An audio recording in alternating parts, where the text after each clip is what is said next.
Hello friends, welcome to YAS info channel. Friends, మన యొక్క AP రాష్ట్ర వ్యాప్తంగా ఆగస్టు 1న ఇవ్వబోయే పెన్షన్లకు సంబంధించి ఏపీ ప్రభుత్వం 3 శుభవార్తలు అయితే ప్రకటించారు. అయితే ఆ శుభవార్తలు ఏంటి, దానికి సంబంధించినటువంటి పూర్తి వివరాలు తెలియజేస్తాను. ఈ వీడియో మీకు నచ్చినట్లయితే లైక్ చేసుకుని ఛానల్ను ఫాలో అవుతుండండి.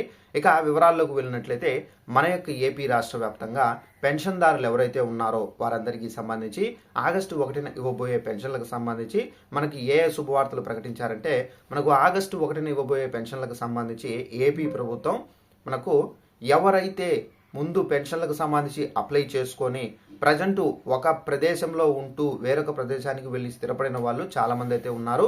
అలాంటి వాళ్ళు పెన్షన్ కోసం ప్రతి నెల ముందు ఎక్కడైతే ఉన్నారో అక్కడికి వచ్చి పెన్షన్లు అనేది తీసుకునేటటువంటి పరిస్థితి అయితే ఉంది.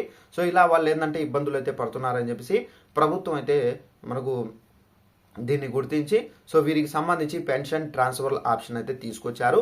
ఈ పెన్షన్ ట్రాన్స్ఫర్ ఆప్షన్ ద్వారా మీ పెన్షన్ ఇప్పుడు ప్రజెంట్ ఎక్కడైతే ఉన్నారో అక్కడే మీరు డైరెక్ట్గా తీసుకునే అవకాశం అయితే ఉంది. సో ఈ పెన్షన్ ట్రాన్స్ఫర్ ఆప్షన్ మీరు ఎలా యూజ్ చేసుకోవాలంటే, డైరెక్ట్గా మీ యొక్క పెన్షన్కి సంబంధించినటువంటి పెన్షన్ ఐడి కార్డ్ అనేది తీసుకొని డైరెక్ట్గా మీరు ఇప్పుడు ఎక్కడైతే ఉన్నారో అక్కడ ఉన్నటువంటి సచివాలయానికి వెళ్తే కనుక అక్కడికి వెళ్ళి మీ యొక్క పెన్షన్ ఐడి నెంబర్ చెప్తే కనుక మీకు పెన్షన్ అనేది ట్రాన్స్ఫర్ అయిపోతుంది.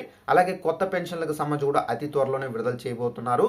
సో పెన్షన్దారులకు సంబంధించి ఎవరైనా కొత్త పెన్షన్లకు సంబంధించి వెయిట్ చేస్తున్న వారు ఉంటే వెంటనే మీరు ఈ documents, ration card, Aadhaar card, income tax certificate, birth certificate, 2 passport size ఫోటోలు, బ్యాంక్ అకౌంట్, సో ఇవన్నీ మీరు రెడీగా పెట్టుకోండి.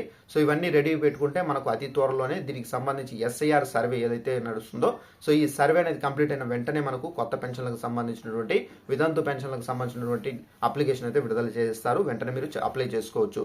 ఇక మనకు పెన్షన్దారుల్లో కొంతమంది పెన్షన్లు అయితే రద్దు చేశారు. సో ఎవరైనా తప్పుడు దోవలో పెన్షన్ పొందుతున్న వారు ఉంటే కనుక అలాంటి పెన్షన్లు ప్రభుత్వం అనుకోకుండా రద్దు చేసి ఉంటే మీరు ఒకవేళ మేము జెన్యున్గా ఉన్నాము అని చెప్పేసి అనుకుంటే కనుక వెంటనే మీరు అప్పీల్కి సంబంధించి అప్పీల్ చేస్తే కనుక మళ్ళీ మీ పైన వెరిఫికేషన్ చేసి వారు మీకు పెన్షన్ అనేది శాంక్షన్ అయ్యే విధంగా అయితే ప్రభుత్వం అయితే ఆప్షన్ అయితే ఇవ్వడం అయితే జరుగుతుంది. సో ఇదండి మనకు ఉన్నటువంటి ఇన్ఫర్మేషన్. ఈ వీడియో మీకు నచ్చినట్లయితే లైక్ చేసుకుని ఛానల్ను ఫాలో అవుతుండండి. Thanks for watching this video. All the best.